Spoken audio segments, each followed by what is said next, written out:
ಕೊನೆಗೂ ಶ್ರೀ ರಾಮನ ಜನ್ಮಭೂಮಿಗೆ ನಾವು ಬಂದಿದ್ದೀವಿ. ಇವತ್ತು ಅಯೋಧ್ಯೆಯಲ್ಲಿದ್ದೀನಿ.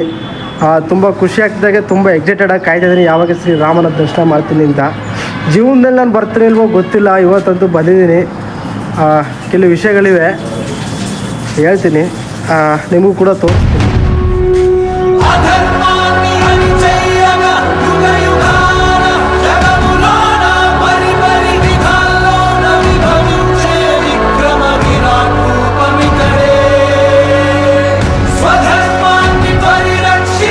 ಇನ್ನೊಂದು ಹೊಸ ದೇವಾಲಯ ನಿರ್ಮಾಣ ಆಗ್ತದೆ.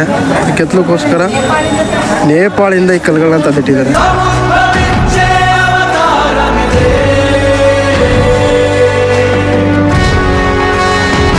ಇಲ್ಲಿ ಕಾಣ್ತಿದ್ದಲ್ಲಿ ಈ ಕಲ್ಲು ಕರ್ನಾಟಕದಲ್ಲೇ ತಂದಿರೋದು. ನಮ್ಮ HOD ಕೊಟ್ಟಿದೆ ತಂದಿರೋ ಕಲ್ಲುಗಳನ್ನ ಇಲ್ಲ ಮಡಗಿದ್ದಾರೆ. ಇನ್ನೂ ಕೆತ್ತನೆ ಮಾಡೋದು ಬಾಕಿ ಇದೆ. ಇನ್ನೂ ಹಲವಾರು ಮೂರ್ತಿಗಳನ್ನು ವರ್ಷದಲ್ಲಿ ತಯಾರು ಮಾಡ್ತಾರೆ.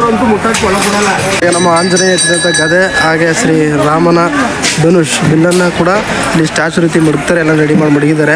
ಒಂದೊಂದು ದಿನಗಳಲ್ಲಿ ಎಲ್ಲ ಸಂಪೂರ್ಣವಾಗಿ ಕ್ಲಿಯರ್ ಮಾಡಿ ಅಯೋಧ್ಯೆನ ಇನ್ನಷ್ಟು ದೊಡ್ಡ ಮಟ್ಟಿಗೆ ಬೆಳೆಸಲಿಕ್ಕೆ ಮುಂದಾಗಿದ್ದಾರೆ. ನೋಡಿ, ಈ ಕಲ್ಲೇನು ಕಾಣ್ತಿದೆ, ಇದು ನಮ್ಮ ಕರ್ನಾಟಕದಿಂದ ತಂದಿರೋ ಕಲ್ಲು. ಶ್ರೀ ರಾಮನ ಮೂರ್ತಿಯನ್ನು ಮಾಡಲಿಕ್ಕೆ ಮಾಡಿರುವಂಥ ಕಲ್ಲಿದು. ಮತ್ತು ಆಂಜನೇಯ, ಸೀತಾಮಾತೆ ಎಲ್ಲರೂ ಕೂಡ ನೆಕ್ಸ್ಟು ವರ್ಷದಲ್ಲಿ ಸಂಪೂರ್ಣವಾಗಿ ತಿದ್ದಿ ಮುಂದೆ ಮೇನ್ ರೋಡು ಮತ್ತು ದೇವಸ್ಥಾನಗಳಲ್ಲಿ ಏನಿದೆ ಎಲ್ಲ ಸ್ಟ್ಯಾಚು ರೀತಿ ಮಾಡಿ ಬಿಡ್ತಾರೆ. ಅಯೋಧ್ಯೆನ ಇನ್ನಷ್ಟು ದೊಡ್ಡ ಮಟ್ಟಿಗೆ ಬೆಳೆಸಲಿಕ್ಕೆ ಮುಂದಾಗಿದ್ದಾರೆ. ಹಾಗೆ ಮುಂದುಗಡೆ ಶ್ರೀರಾಮನ ಧನುಷ್ ಬಿಲ್ಲು, ಹಾಗೆ ಆಂಜನೇಯ ಗದವನ್ನು ಕೂಡ ಮಾಡಿದ್ದಾರೆ. ಅದನ್ನು ಸ್ಟ್ಯಾಚು ರೀತಿ ನಿಲ್ಲಿಸ್ತಾರೆ. ಇನ್ನೂ ಅಯೋಧ್ಯೆ ಸಂಪೂರ್ಣವಾಗಿ ಕ್ಲಿಯರ್ ಆಗಿಲ್ಲ. ಇನ್ನು ಮುಂದೆ ಇನ್ನೂ ದೊಡ್ಡ ರೀತಿಯಲ್ಲಿ ಕಟ್ಟಡವನ್ನು ಕಟ್ತಾರೆ. ಇಲ್ಲೇ ಶ್ರೀ ರಾಮನ ಪಟ್ಟಾಭಿಷೇಕ.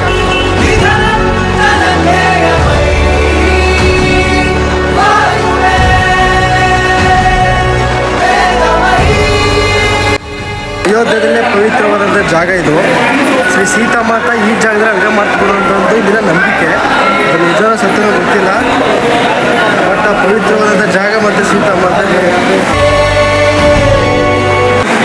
ಆ ಬಿಲ್ಡಿಂಗ್ ಒಳಗಡೆ ಏನು ನಡೀತಿದೆ ಅಂತ ತೋರಿಸ್ಕೊಡ್ತೀನಿ ಬನ್ನಿ. ಯಾಕಂದರೆ ಅಲ್ಲಿ ಒಳಗಡೆ ಫೋನ್ ಇಲ್ಲ, ವಿಡಿಯೋ ಮಾಡೋಂಗಿಲ್ಲ. ಹೇಳ್ತೀನಿ ಬನ್ನಿ. ಅದ್ರ ಒಳಗಡೆ ಸ್ವಾಮೀಜಿ ಇದ್ದಾರೆ.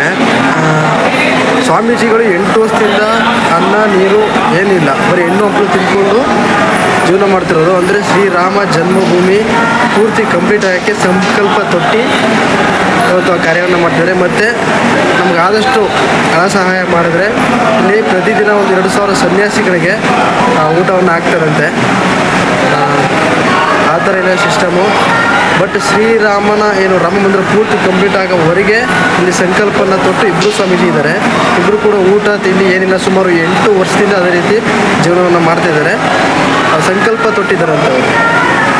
ಶ್ರೀರಾಮ ಜನ್ಮಭೂಮಿಲಿ ರಾಮ ಮಂದಿರ ಪೂರ್ತಿ ಕಂಪ್ಲೀಟ್ ಆಗೋವರೆಗೂ ಸಂಕಲ್ಪ ತೊಟ್ಟು ಇವತ್ತು ಬಂದಿದ್ದಾರೆ. ಸೊ ಇಲ್ಲಿ ಕಾಣ್ತಾ ಇದೆಲ್ಲ ಇದೆ ಸೀತಾಮಾತಾ ಕಿಚನು. ಸೀತಾಮಾತಾ ಇದೇ ಜಾಗದಲ್ಲಿ ಅಡುಗೆ ಮಾಡ್ತಿದ್ದು ಅನ್ನೋದ್ರ ನಂಬಿಕೆ. ಇಲ್ಲಿ ಇವಾಗ ಬಂದಂಥ ಭಕ್ತರಿಗೆ ಅಂದರೆ ಸನ್ಯಾಸಿಗಳಿಗೆ ಊಟ ಮಾಡಿ ಹಾಕುವಂಥ ಜಾಗ.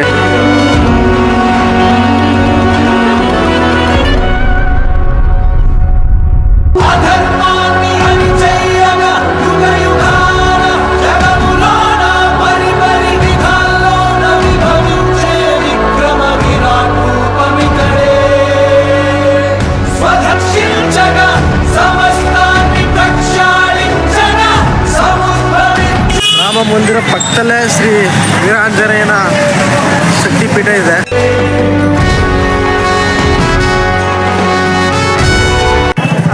ನೋಡಿ, ಈಗ ನಾವು ಬಂದಿರೋದು ಸಿರಾಯು ನದಿ. ನಾವು UP ಕಡೆಗೆ ಬಂದರೆ ಓನಾಗಿ ಬರ್ತೀನಿ ಅನ್ನೋದಕ್ಕಿಂತ ಹೆಚ್ಚಾಗಿ ಒಂದು ಪ್ಯಾಕೇಜಿಂದ ಬಂತು ಅಂದರೆ UP ಕಡೆ ಇಷ್ಟು ಪ್ಲೇಸ್ಗಳನ್ನ ನಾವು ಕವರ್ ಮಾಡ್ಬೋದು.